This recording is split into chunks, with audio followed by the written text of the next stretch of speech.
Hello students, in this session we are going to discuss another important chapter, that is chemical bonding, which also carries 2 questions weightage and 2 to 3 questions actually.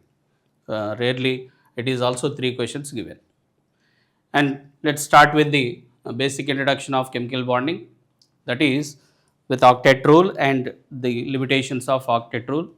According to Kusel and Lewis, atoms which have octet configuration are more stable. So the other atoms also try to get the octet configuration. So in that process they involve in bonding, like covalent bonding or ionic bonding. But there are also some exceptions to this octet rule. Let's see what they are. For example, LiCl, first set is incomplete octet at central atom. LiCl, lithium, Li plus is present where there are only 2 electrons. BeCl2, beryllium has only 4 electrons. Bf3, boron has only 6 electrons even after bonding. And there are some exceptions like odd electron molecules, NO and NO2. NO, N double bond O, like this. And there are only 7 electrons at nitrogen if you observe. So there is an odd electron. Similarly, in NO2 also there is an odd electron. So due to which you cannot get octet configuration in NO2. Molecules with extended octet also are examples for this. Like PF5, if I take PF5, so it has trigonal bipyramidal geometry. In that, at central atom phosphorus, you get 10 electrons. Similarly, SF6, octahedral molecule, it gets 12 electrons, and H2SO4 also.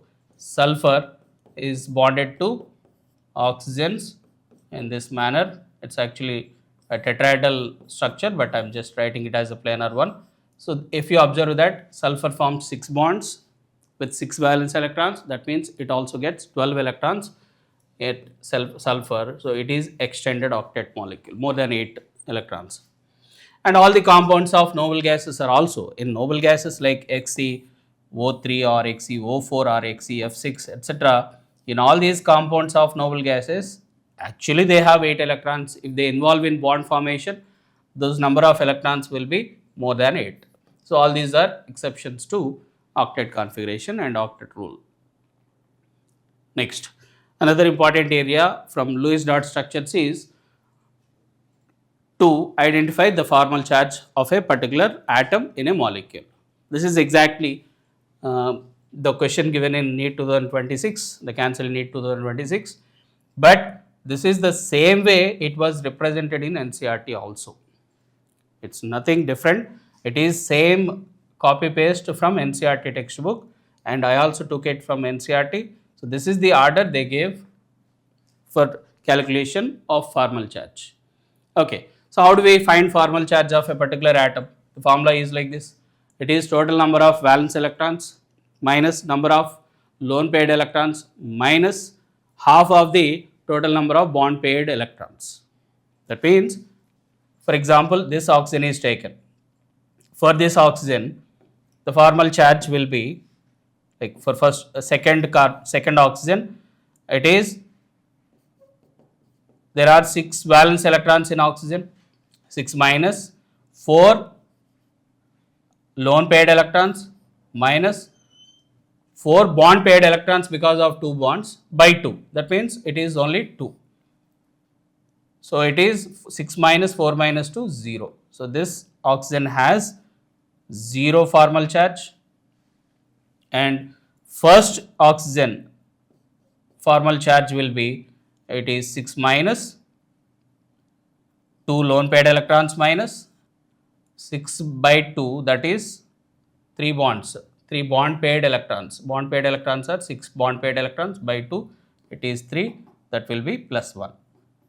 So this oxygen gets plus 1 formal charge,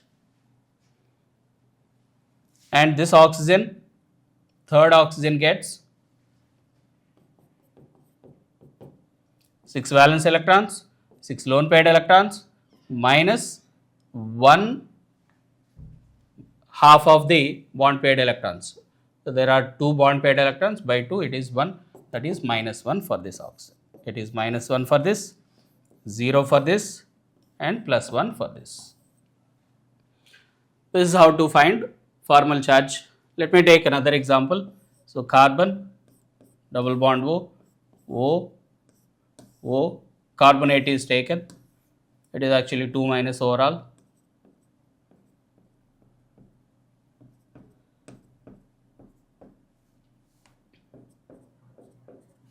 So, this is the Lewis dot structure of it. Let us calculate for these oxygens and carbon 1, 2, 3, and fourth one is carbon. Let us start with 1.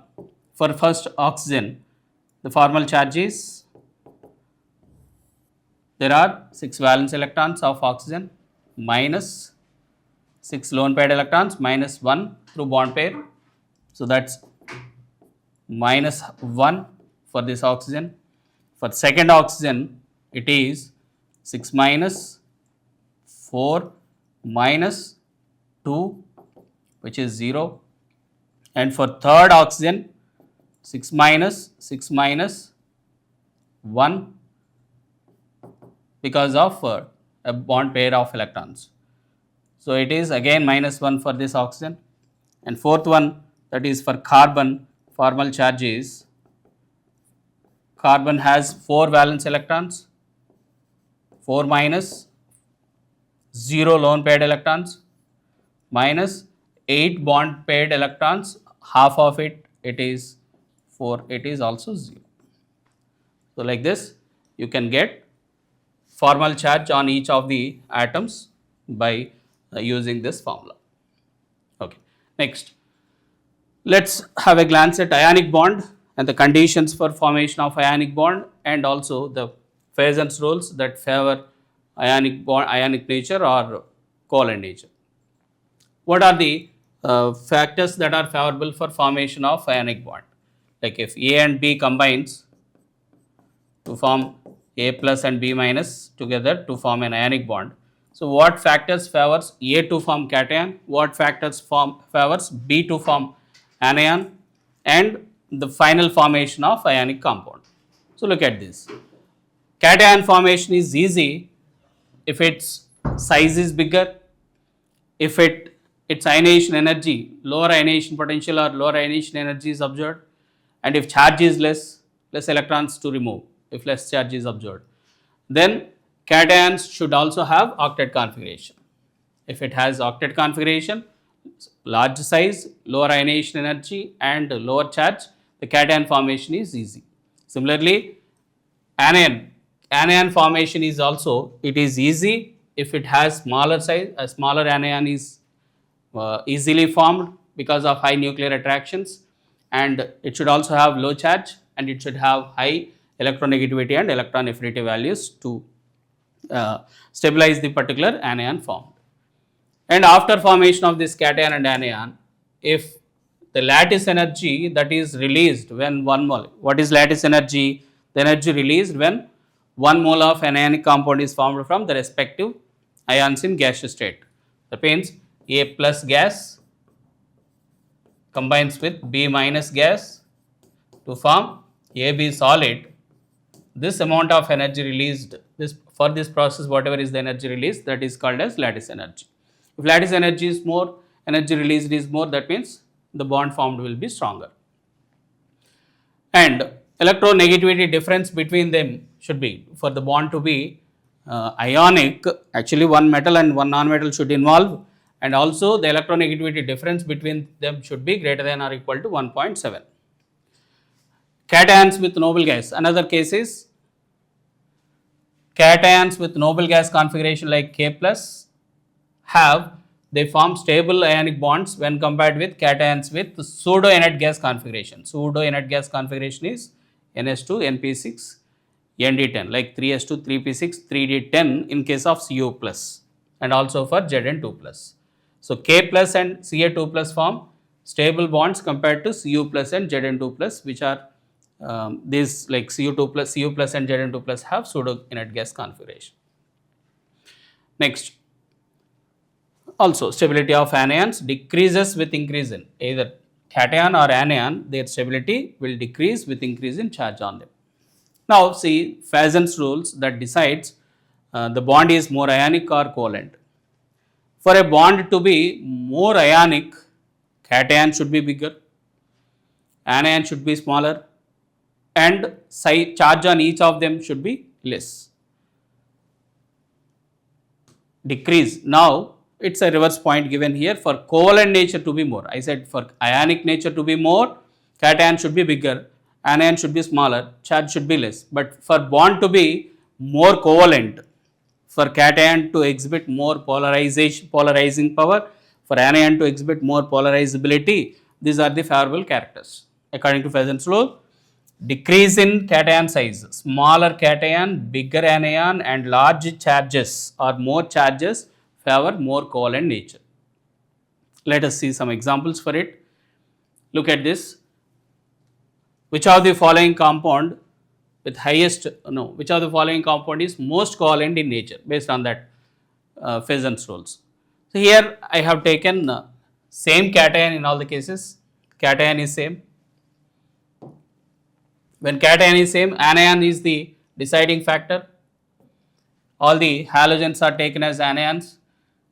For bond to be more covalent, what is the condition in terms of anion? Anionic size should be more. So bigger anion is present in Ci2. So this is the more covalent or most covalent compound among these. So that is a case.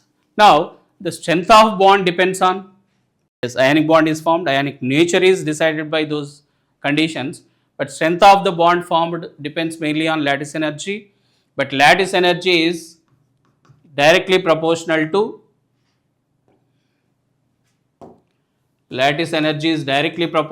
charge of cation Q plus and Q minus, charge of cation and charge of anion, and it is inversely proportional to the bond distance or sum of the sizes of cations and anion. So this is the deciding factor for energy, bond energy, or it is the deciding factor for strength of ionic bond. Ionic nature is different from strength of the bond. Now look at this. Lattice energy is directly proportional to charges, product of charges, and inversely proportional to distance between them, or it is the sum of the ionic radii. Now look at this question based on that. Select the compound with highest lattice energy. So lattice energy is directly proportional to charge and inversely proportional to size. Here in all these charges are same, 1 unit positive charge, 1 unit negative charge cases. But in sizes, if you take, all the compounds have halogen as one of the atom, or halide is the one of the ions present. So now the deciding factor will be size of cation. Li plus has small size. So as size is smaller, then this will have highest lattice energy. For the same question, it is lattice energy asked here. For the same question, if you want to find the highest ionic nature of the bond, then RBCl will be the one with highest ionic nature. So that's the difference between the lattice energy and ionic nature for a particular bond. So ionic nature directly proportional to size of cation, and that means size of cation should be more, size of anion should be less, and charge should be less. But if charge increases, lattice energy increases. If size decreases for both cation and anion, lattice energy once again decreases. Look at this example. MgO and NaCl. Which is expected to be more ionic, which is expected to be with strongest bond or more lattice energy. If I take ionic nature, this has more ionic nature because when compared with Mg2 plus Na plus is bigger, and also charge is less. Here also charge is less. Chloride is a bigger anion. So in all these factors, this is more ionic. But MgO has 2 units positive charge, 2 units negative charge, and also smaller cation, smaller anion combination when compared with this. So it has more lattice energy.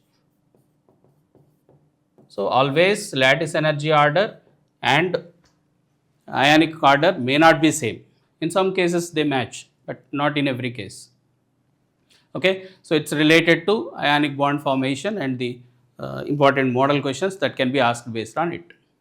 Next, let's say another important area, that is dipole moment connected to bond polarity. For example, a bond is taken between two same type of atoms like H2, N2, etc. In these bonds, the bond pair of electrons are shared equally between the atoms. They are shared equally between the atoms. So there is no unequal sharing. So there is no polarity in the bond. This will become non-polar bond. But if a bond is taken between AB, like in HCl, in this case, there is an electronegativity difference. Chlorine is more electronegative. That means this bond pair of electrons are more withdrawn, or they are more pulled by this chlorine. That means this gets partially negative charge, hydrogen gets partially positive charge, and as a result there will be a development of dipole, that is two poles. One is positive pole, the other is negative pole. So the measurement for that dipole moment, the measurement for charge separation between the ions, it is measured in terms of dipole moment, and that we can calculate from the formula. Dipole moment of a particular bond is equal to charge, that is that partial charges on the ions, into distance between the atoms, bonded atoms. That means this bond length, charge into distance. But generally charge is in CGS units, charge is in ESU units, which is the multiples of charge of electron in ESU is 4.8 into 10 power minus 10 ESU. But distance, bond lengths are in the range of 1 angstrom, 10 power. Size of atom is in the range of 10 power minus 10 meters, or 1 angstrom range. So the charge may not be 4.8 into this, it is for electron. If this bond is completely ionized, you will get this maximum value, but it will be less than this, but it is in the order of 10 power minus 10 ESU.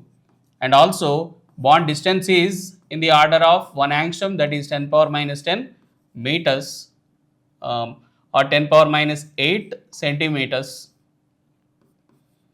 10 power minus 8 centimeters. So we can take this product 10 power minus 10 into 10 power minus 8, 10 power minus 18 ESU centimeter, it is taken as 1 dBi. It is the conventional unit that is used for dipole moment. So 1 dBi is 10 power minus 8, 18 ESU. When it is converted into coulombs and meter, you will get 3.3 into 10 power minus 30. So try to remember this. The value of dBi is 10 power minus 18 ESU centimeter, or it is 10 power minus 3.3 into 10 power minus 30 coulomb meters. And now, what is the factor that can affect dipole moment of a particular molecule? If there is only one bond, there is no problem. That bond moment itself is dipole moment. If there are more than one bonds, like this, if a molecule like AB2 is taken, AB2, so there are individual bond moments, and also the resultant bond moment, it's a vector quantity, the resultant bond moment will be the dipole moment of molecule. So if AB2 is taken with an angle of theta, then resultant dipole moment of that molecule is given by this formula, mu AB, 2 into mu AB minus into cos theta by 2. So this has a bond moment, that is mu AB. This bond has mu AB. The resultant dipole moment is 2 mu AB into cos theta by 2. That means it depends on cos theta by 2. As angle increases, cos theta value decreases. So as this angle increases, the dipole moment decreases. As angle decreases, the dipole moment will increase. So that is a fact that can be observed from this. Now say a problem related to this dipole moment. Based on this, it can be this model given.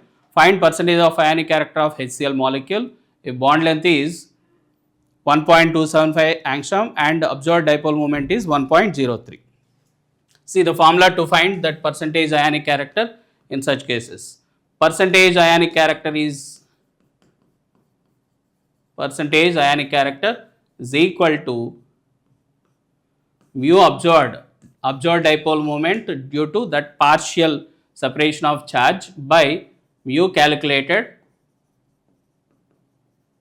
into 100. This is formula to find percentage ionic character. Percentage ionic character is mu absorbed by mu calculated. Mu calculated is done by assuming that the bond is 100% ionized. So that is the formula. Let us apply that here. Mu absorbed is already given 1.03 dBi. Then mu calculated is based on mu actually is equal to charge into distance based on 100% ionization. That means charge we assume it as 4.8 into 10 power minus 18, sorry 4.8 into 10 power minus 10 ESU, and bond distance is given 1.275 angstrom, 1.275 into 10 power minus 8 centimeters into 100. So this is 1.013 by 10 power minus 10 ESU, 10 power minus 18, 8 centimeters. Together that makes 1 dBi. So this will be 4.8 into 1.275, so which becomes 6.12 into 100. So that will be something around 16.83%. So mu absorbed is what given in the problem. Mu calculated is done by using the bond length given and also the charge to be equal to charge of electron, which is complete charge. Then you will get the percentage ionic character. So try to solve these models. So this is important model for that. Let's see some more points related to dipole moment, which molecules become polar, which molecules become non-polar, etc. See, based on this, if a polyatomic molecule is taken, so molecule, if A, B, it is like this. AB2 molecule has 180 degrees angle. That means cos 90, 0. The bond angle, the dipole moment, net dipole moment becomes 0. Because if you assume this is the direction of dipole or this is the polarity direction. So this vector and this vector exactly cancels. So mu becomes 0. Not only in this case, there are some regular structures in which the net dipole moment will be 0. For example, in linear case like this, and if it is this trigonal planar structure also, if it is A, B, B, all the regular structures like linear, AB2 type linear, AB3 type trigonal planar, AB4 type tetrahedral, AB5 type trigonal bipyramidal with only AB5. That means all the 5 bonded atoms should be same. AB6 square like octahedral and AB7 pentagonal bipyramidal. All these structures will have 0 dipole moment. Regular structures with same type of bonded atoms, AB2 linear, AB3 trigonal planar, AB4 tetrahedral, AB5 trigonal bipyramidal, AB6 octahedral, AB7 pentagonal bipyramidal. All these will have 0 dipole moment. That you can see here, because this vector, resultant vector of these two bonds is in this direction and this vector is in this direction, once again they are cancelled. So that way you can explain. Let's see some examples for them. CH4, as I said, it is AB4, AB4, CO2, linear, C double bond O like this. So net dipole moment becomes 0. Like this, all these have, observe them, all these have polar bonds. Bonds are polar, but the net dipole moment is 0 because the net dipole moment is cancelled. Next, this set has net dipole moment non-zero and also there are polar bonds. Bonds are polar, net dipole moment is non-zero because in NH3, you have the structure here. NH3, there are 3 bonds, but the other is orbital, lone pair of electrons are present in the vacant orbital. So this means this orbital dipole is the reason. If there is one more hydrogen atom here, that would be cancelled. But because of a different dipole present here, the net dipole moment in NH3 is not 0. NH3, NCl3, pyramidal again.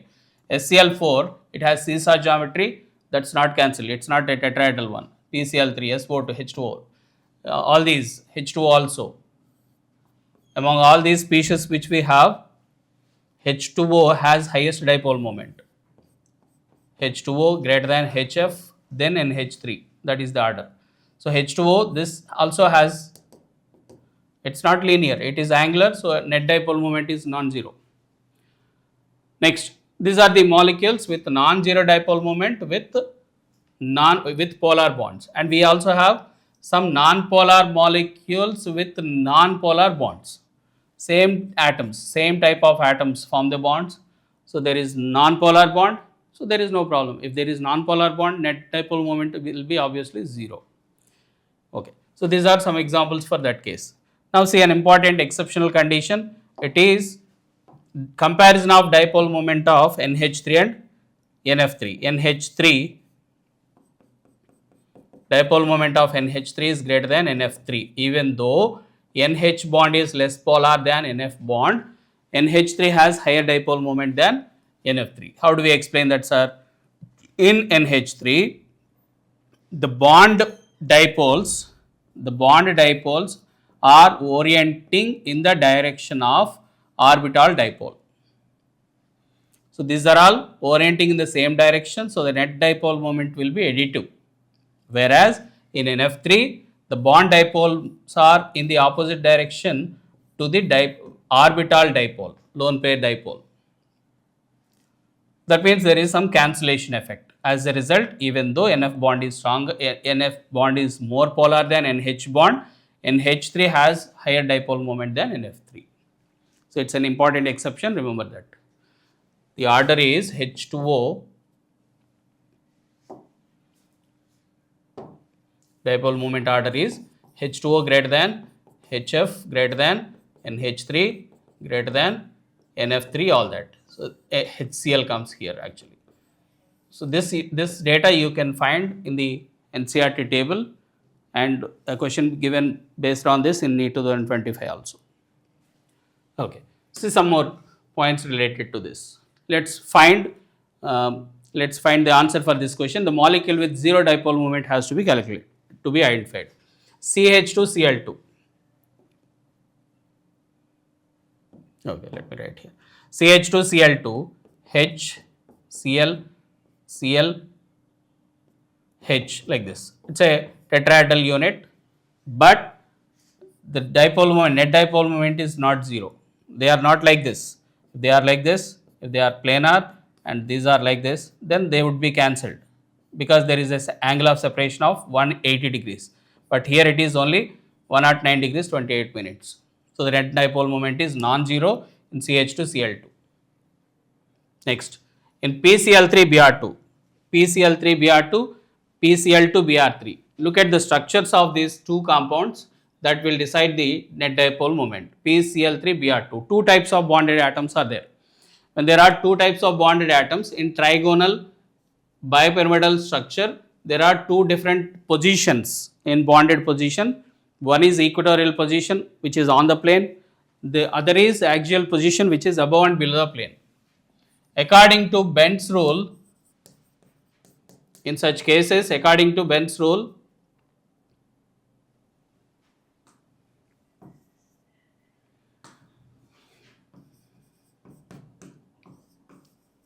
more electronegative atoms should be present at axial position. These are axial. These three are equatorial positions. On plane, trigonal part is equatorial, above and below the plane are axial.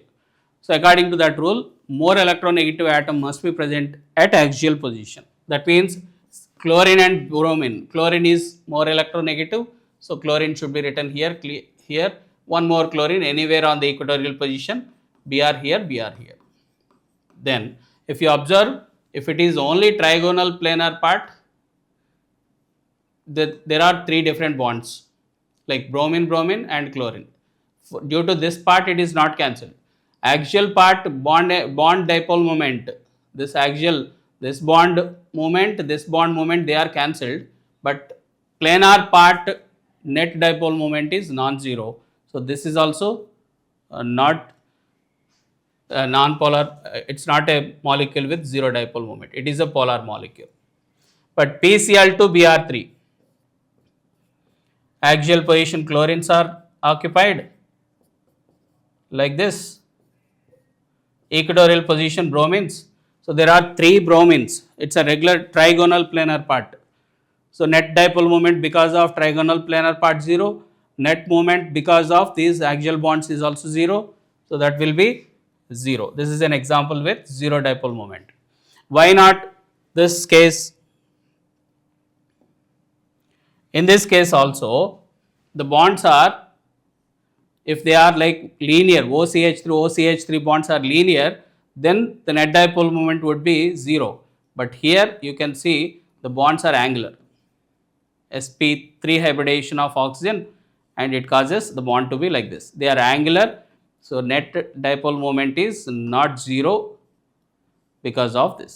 If there are linear groups like Cn, etc., then that would be cancelled. Cn, then it is 0. OH non-zero, OCH through OCH3 non-zero. On benzene, at para positions, if the two groups are present with linear shapes, then that would be 0.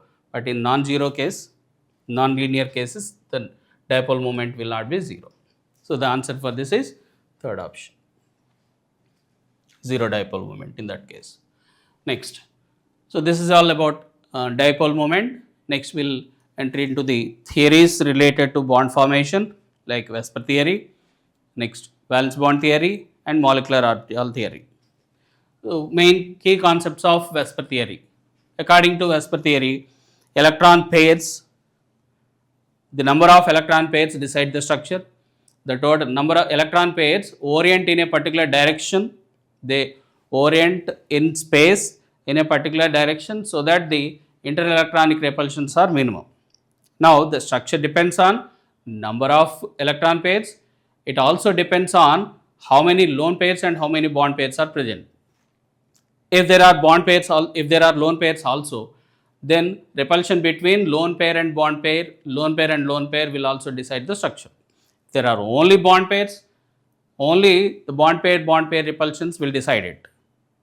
Like if there are only bond pairs, this is the case, only bond pairs, and there are different type of molecules, AB2 type, AB3 type, AB4 type, AB5 type and AB6 type, and there are only bond pairs, then the structures would be regular geometries like linear, trigonal, planar, hexagon, like trigonal, tetrahedral, trigonal, bipyramidal, and then octahedral. These are the cases where there are only bond pairs. That means if there are two bond pairs, the maximum distance possible between them is at 180 degrees separation. 3 bonds 120, 4 bonds 109 degrees 28 minutes. To get least repulsions, these are the possible structures. Even hybridization support the same data. Next, trigonal bipyramidal, it is to get that. For 5 bond pairs, that is the possible structure. 6 bond pairs octahedral, 7 bond pairs trigonal, like pentagonal bipyramidal structure is the one which is possible. But if there are also lone pairs in them, along with the bond pairs, if there are also lone pairs, then structure depends on the repulsions, lone pair repulsions, which are greater than lone pair bond pair repulsions, which are greater than bond pair repulsions. So based on this, there will be possible structures. For example, AB2E type is taken. AB2E, for AB2E, that means AB3 is regular geometry with 3 bond pairs, but if there are only 2 bond pairs and 1 lone pair, here E is the number of lone pairs, then you will get trigonal planar, but shape changes too. Arrangement of electron pairs is trigonal planar because there is lone pair also, but finally the shape becomes bent only because of A, B2, A, B, B like this. Like this, AB2, AB2E is this. Similarly, from AB4, it has tetrahedral geometry, but out of that 4, there is one lone pair, like in NH3, PCl3, etc. In such case, there is one lone pair at one of the tetrahedral positions, and remaining geometry becomes trigonal pyramidal. Also, bond angle changes, bond angle decreases. You know that CH4 109 degrees 28 minutes, whereas NH3 it is something around 107 degrees. So that is the difference. Next, AB2E2. AB4 is regular. AB3E is with one lone pair. AB2E2, 2 lone pairs. for the same geometry, like same type of arrangement. 4 pairs are there, 2 lone pairs, 2 bond pairs. So net geometry becomes bent or angular. That is, water is an example for that. The shape can also be like shape, number of lone pairs, bond pairs can also be calculated by using steric number calculations that we also use in hybridization concept. AB4E. AB5 is what you have? Trigonal bipyramidal. AB4E is with one lone pair. Then if there is one lone pair in trigonal bipyramidal geometry,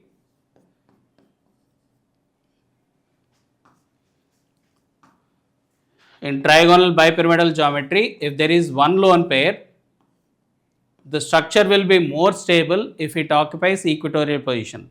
The repulsions between electron pairs will be less if lone pair is present on equatorial. So in trigonal bipyramidal geometry, don't place lone pairs on axial positions. First priority must be given to equatorial positions, like this, AB4E. So in AB4E, B are taken here, and lone pair occupies one of the equatorial position, and the shape changes to seesaw shape, a seesaw shape, bent seesaw shape. Next, AB3E2. Similarly, AB3E2 also, the other lone pair occupies another equatorial position, and the geometry becomes T shape. The shape or geometry, we use them with the same meaning, but like this.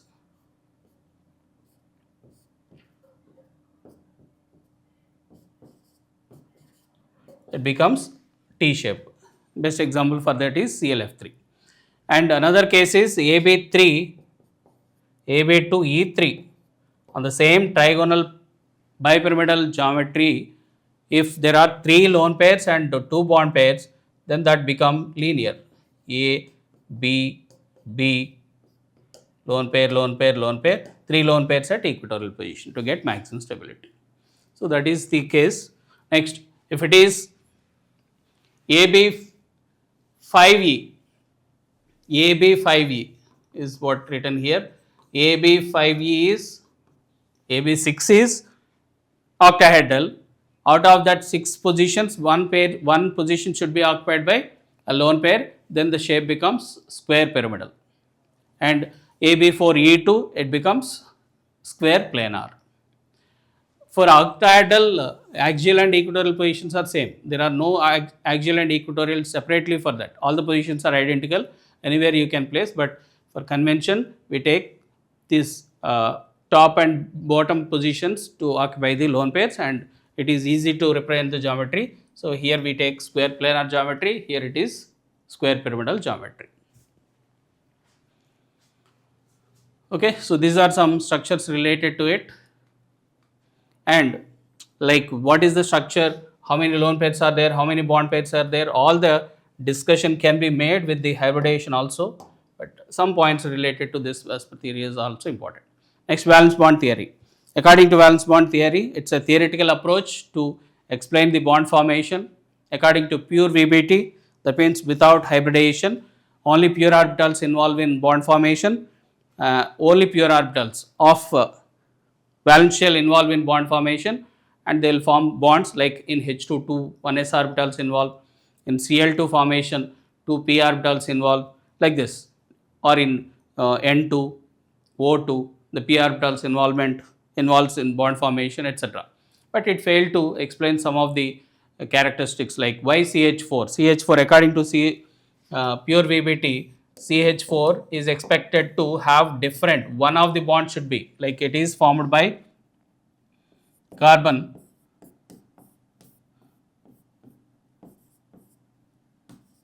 so ground state configuration of carbon is like this.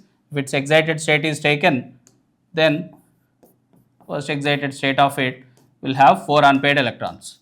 In CH4, if pure orbitals are involved, 1 s orbital and 3 p orbitals must combine with s orbitals of hydrogen.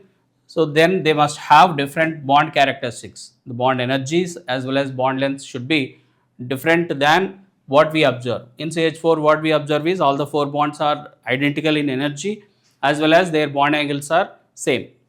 So that are also what are bond angles, why it is not 120, why it is not 90 degrees if 2 p orbitals are involved, like this. If oxygens 2 p orbitals are involved in bond formation, it is expected to be 90, but it is something like 104. So that cannot be explained by pure VBT. To explain that part, the hybridization concept was introduced by Pauli, and then the hybridization can explain most of the areas of bond formation. Of course, it is also left with some drawbacks, and molecular orbital theory can explain some of them, like magnetic behavior of molecules. See, in pure VBT, what is the possible way of orientation of orbitals to overlap for bond formation? For example, 2 pz orbitals are overlapping. The positive sign of this orbital and positive sign of this orbital, or both negative signs, should combine to make the overlapping positive. This causes the positive sign of these p orbitals indicate that both positive says that is constructive interference of the electron waves.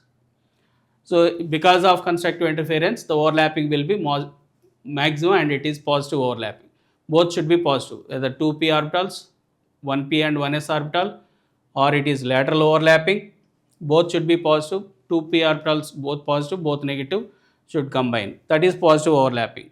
Negative overlapping is plus and minus.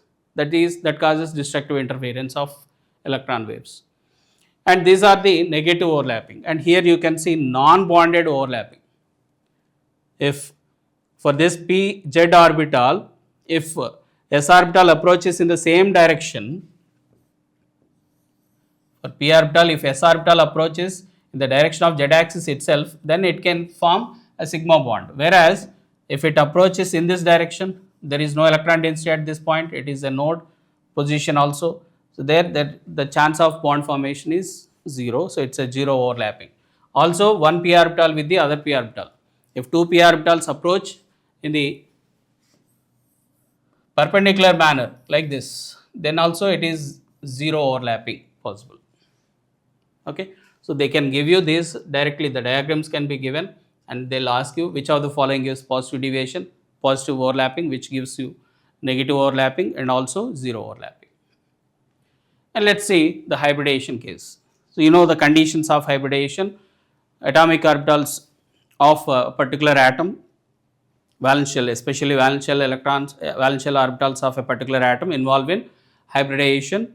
Orbitals of nearly same energy, especially ns, np, either nd or n-1d orbitals involved in bond formation to form they involve in hybridization to form the hybrid orbitals, and the number of hybrid orbitals formed will be, all of them are identical, all of them have same energy, and they will be, number of hybrid orbitals will be equal to number of atomic orbitals that are involved in hybridization.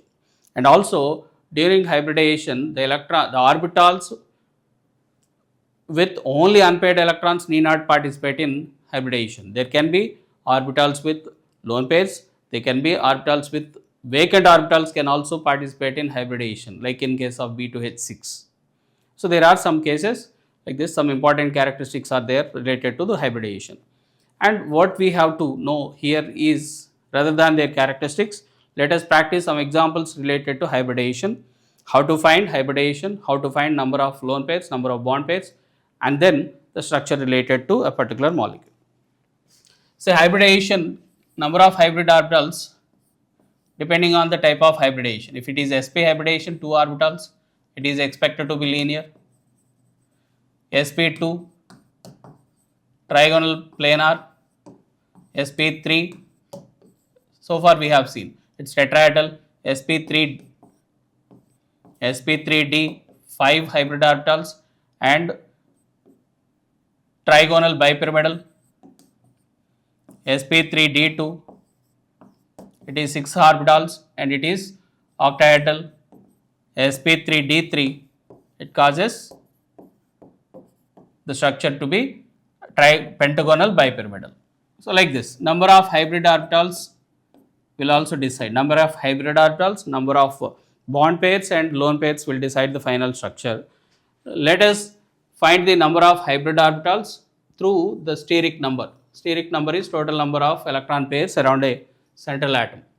Steric number is given by the formula V plus M minus C by 2. Minus C means here charge should be written with sign. Charge with sign is C. If it is a cation, there will be subtraction in value. If it is an anion, minus and minus become plus.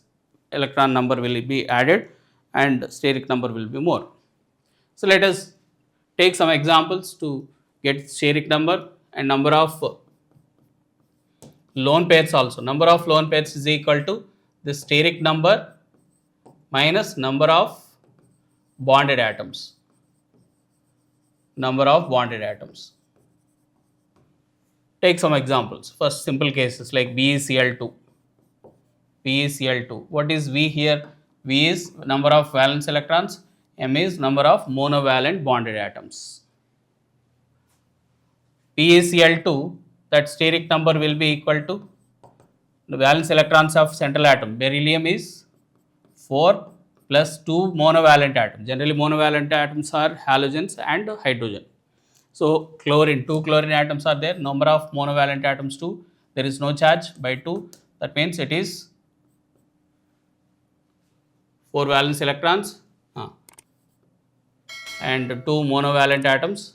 So, 4 plus 2 by 2, it is 6 by 2, 3.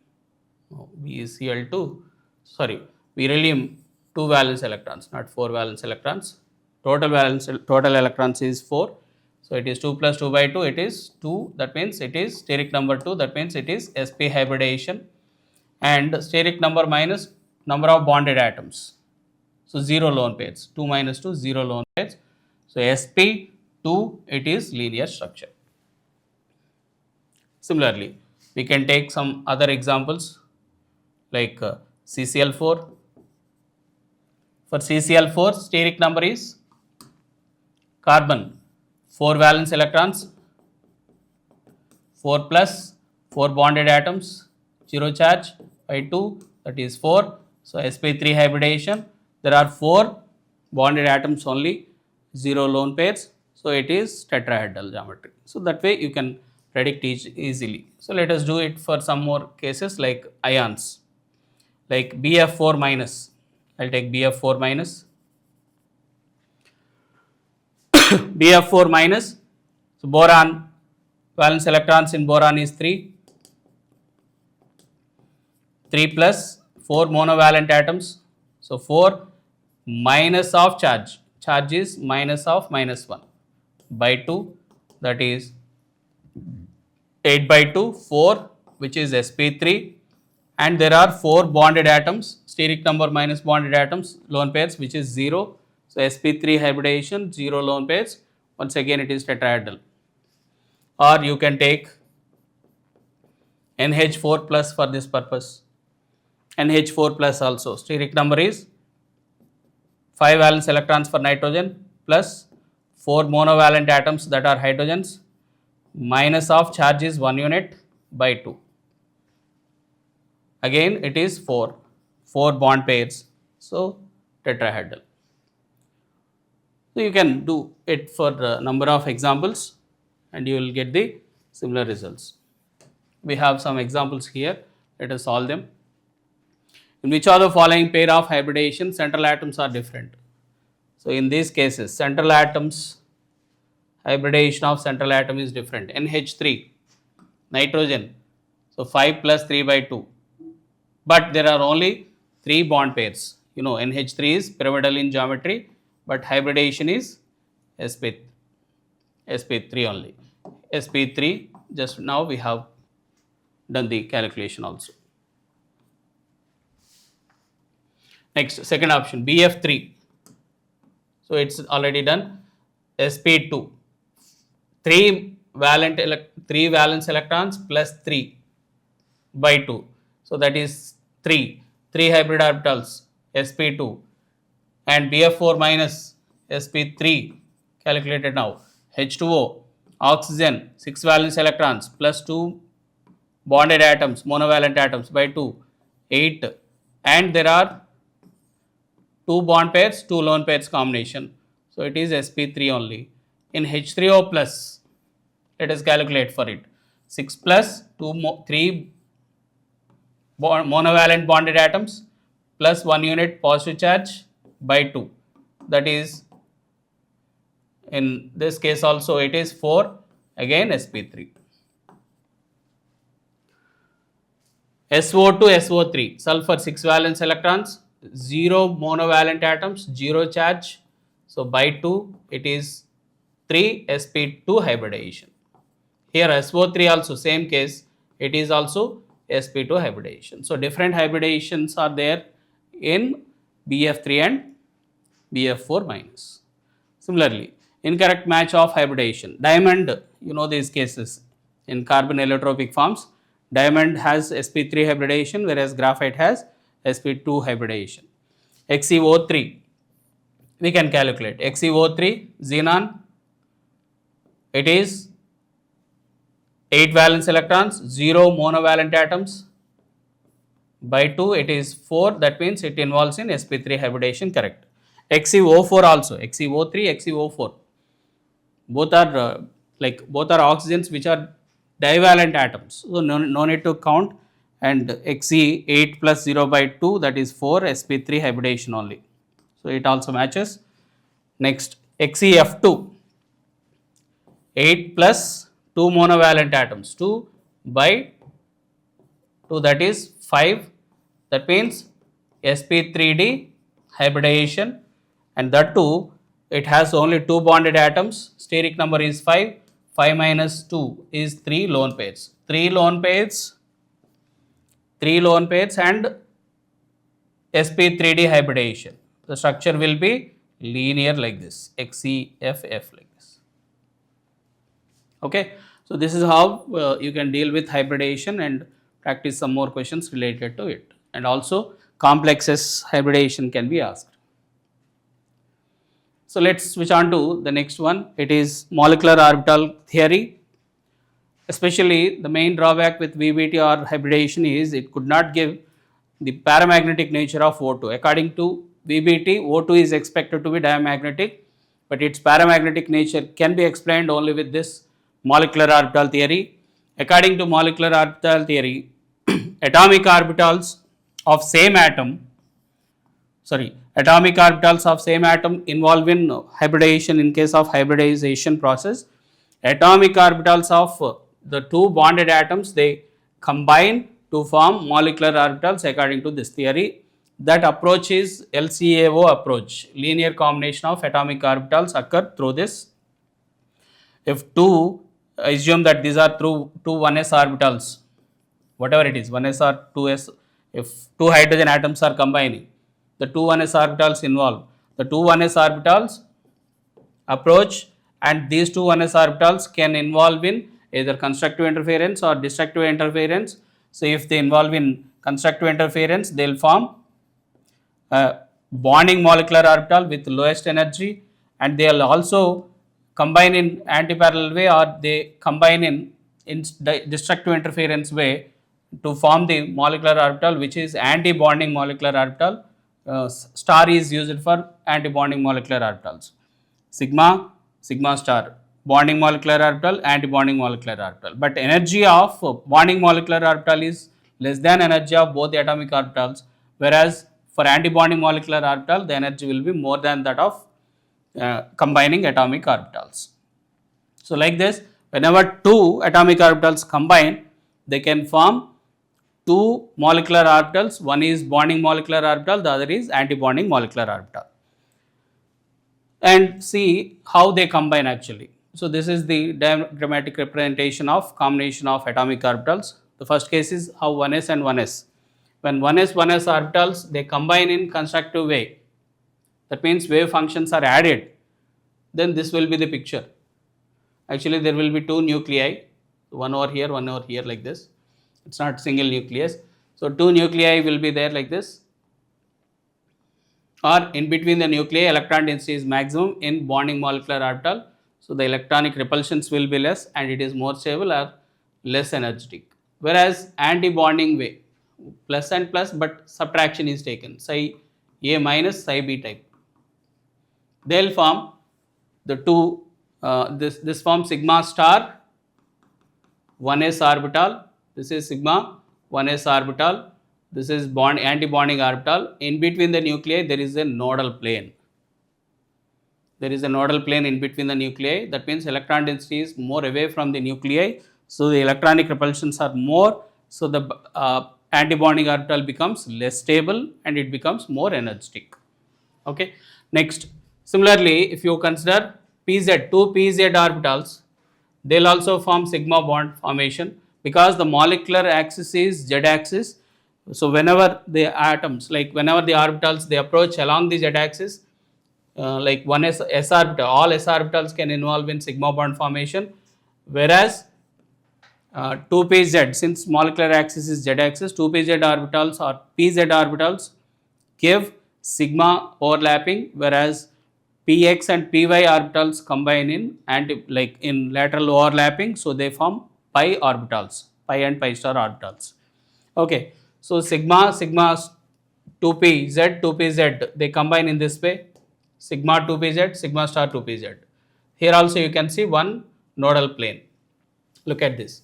There is one nodal plane in sigma star 1s, zero nodal plane in case of sigma 1s. Here there is one nodal plane in sigma star 2pz.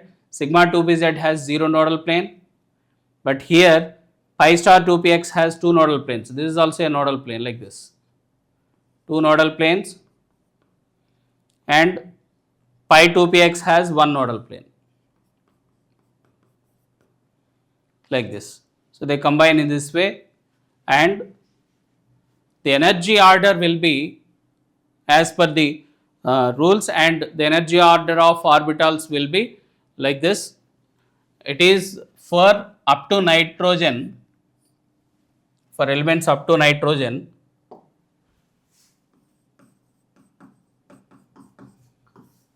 the s and p orbitals energy difference is less, and s and p intermixing occurs, mixing of sp orbitals occur, and then resultant molecular orbital formation occurs. So up to nitrogen the orbital energy order will be sigma 1s, sigma star 1s, sigma 2s, sigma star 2s. This is common in both the orders, and pi 2px, pi 2py which have equal energy, sigma 2pz, pi star 2px, pi star 2py, they also have equal energy, and sigma star 2pz. That is 2-1, 2-1 type of order which is followed for elements up to nitrogen. But after nitrogen, the order only these two will interchange like this. This will be sigma 2pz followed by pi 2px, pi 2py, pi star 2px, pi star 2py, and sigma star 2pz. This is the order, that is 1-2-2-1 order. You try to remember like this, 2-1-2-1 for lower number, 1-2-2-1 for higher number. So this is the configuration order of energy of orbital, and this way you can fill the electrons. You can fill the electrons in these molecular orbitals. Like every orbital gets a pair of electrons. So after filling electrons in these molecular orbitals, we can calculate the bond order of the molecule or bond order of the species. Bond order is equal to number of bonding electrons minus number of anti-bonding electrons by 2. That will be the bond order. This bond order is directly proportional to bond strength and inversely proportional to bond length. Inversely proportional to bond length. If there are any unpaired electrons, the molecule becomes or particle becomes paramagnetic. If there are no unpaired electrons, it becomes diamagnetic. And stability also is decided by this bond order. If bond order is 0, the molecule doesn't exist, unstable or doesn't exist. It is for positive value, it is stable, and we don't get any negative values. But even if two particles have same bond order, if number of bonding electrons is less than number of antibonding electrons in one case, or if number of antibonding electrons is more, then the stability will be less. For example, let us take some diatomic, homonuclear diatomic molecules like H2. H2, 2 electrons should be filled in this, that is sigma 1s2, like this directly you can fill here. Sigma 1s2, the bond order becomes 2 bonding electrons only are present, so the bond order will be 2 by 2, that is 1, it is stable. H2, like He2 if I take, the bond order becomes He2, sigma 1s2, 4 electrons, sigma 1s2, sigma star 1s2, 2 bonding electrons, 2 anti-bonding electrons, that will be 2 minus 2 by 2, 0, that means He2 doesn't exist. Similarly, you can prove that Ba2 also doesn't exist. Ba2, 8 electrons, sigma 1s2, sigma star 1s2, sigma 2s2, sigma star 2s2, it will also be 0, it doesn't exist. But if I take another example like Li2 and Li2 plus, Li2 minus. In Li2, lithium, 6 electrons, sigma 1s2, sigma star 1s2, sigma 2s2. 6 electrons, 4 in bonding electrons, bonding orbitals, and 2 in anti-bonding orbitals. The bond order becomes 4 minus 2 by 2, that is 2 by 2, 1. But Li2 plus, in Li2 plus, 1 electron is removed from sigma 2s. It is sigma 1s2, sigma star 1s2, sigma 2s1. So the bond order becomes, it is 3 minus 2 by 2, it is 1 by 2. In Li2 minus, sigma 1s2, sigma star 1s2, sigma 2s2, sigma star 2s1, 7 electrons to be filled. Here bond order will be 4 minus 3 by 2, here also 1 by 2. In both the cases 1 by 2, then what way you can justify the stability of it? In Li2 minus there are 3 anti-bonding electrons, in Li2 plus there are only 2 anti-bonding electrons. So Li2 minus is less stable than Li2 plus. The stability will be Li2 is greater than, Li2 is greater than, Li2 plus greater than Li2 minus. This way you can justify. And let us see some important conditions, some important configurations related to this. If I take carbon C2, important point related to that. We will prove that carbon has bond order 2, 2 bonds are present and both the bonds are pi bonds. Let us see how it is. Sigma 1s2, sigma star 1s2, sigma 2s2, sigma star 2s2. 12 electrons should be filled. So 2, 8 electrons filled. Next 2 and 2. So total 12 electrons filled. All these are cancelled, like sigma 1s effect is cancelled by sigma star 1s, sigma 2s is cancelled by sigma star 2s. So the bond order because of these 8 electrons is 0, you can skip it. And final bond order becomes 2 plus 2, 4 bonding electrons by 2, that is 2. But all these 4 electrons that are contributing for bond order 2 of C2 are in pi orbitals. The 4 electrons are in pi orbitals that contribute towards its bond order 2. That means the 2 bonds between carbon atoms must be pi bonds according to MOT.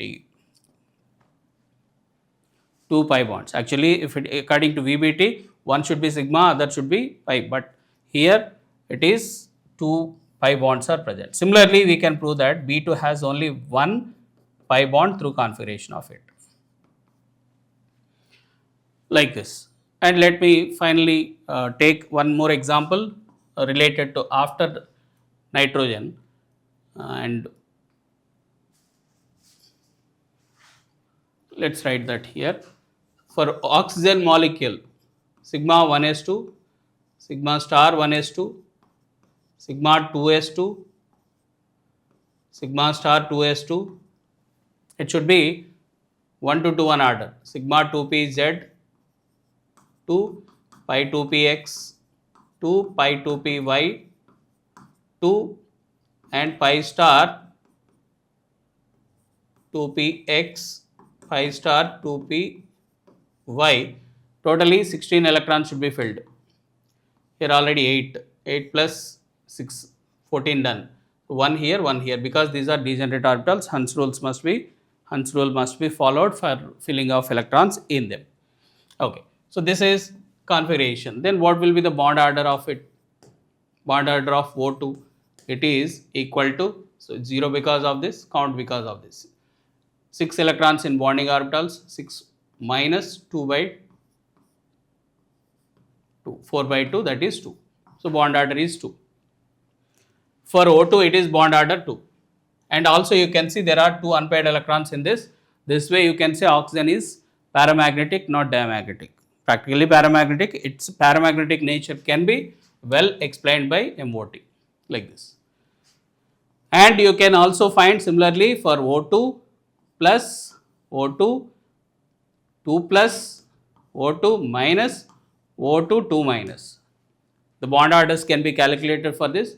If it is O2 plus, this electron is removed or this electron is removed, antibonding electron is removed, 6 minus 1 by 2, 5 by 2, 2.5, and this becomes 3. For O2 minus, one more electron should be added here, antibonding electron. It becomes 1.5 and here 1, like this. So based on these bond orders, you can arrange them in the order of their energies. You can also arrange them in the order of bond lengths. Okay, so this is the importance of molecular orbital theory. You can also look at these problems. The total number of nodes in sigma star 2pz and pi star 2px orbitals will be respectively. Look at this, sigma star 2pz. Sigma star 2pz has one nodal plane and pi 2px has, what is asked, pi star 2px. Pi star 2px has two nodal planes. Sigma star 2pz 1, pi star 2px 2. So this is the answer. Which are the following pair having same bond order? B2. So just now we have written for B2 the bond order is 1, that is also a pi bond, C2 2, C2 2, O2 2.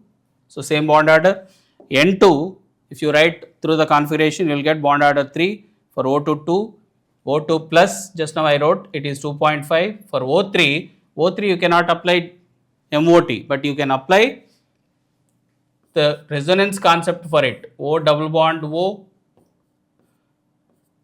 it is in resonance with this unit. So these are the two resonating structures, and bond order is equal to total number of particular bonds or total number of bonds between two particular atoms in all the molecules, all the resonating structures. That means 2 and 1, 3 by 2, that will be the bond order. From resonating structures you can calculate bond order by taking the total number of bonds between two atoms in all resonating structures by 2. So that means it is 1.5 for O3. So for resonating structures, bond order calculation is different, and application of MOT is applied for like diatomic units. So this is all about MOT. Yes, let us end the session here. You can prepare the similar concepts, similar questions you can practice, and at least 2 questions will be given from this chapter. Okay, so let's end the session here. Thank you.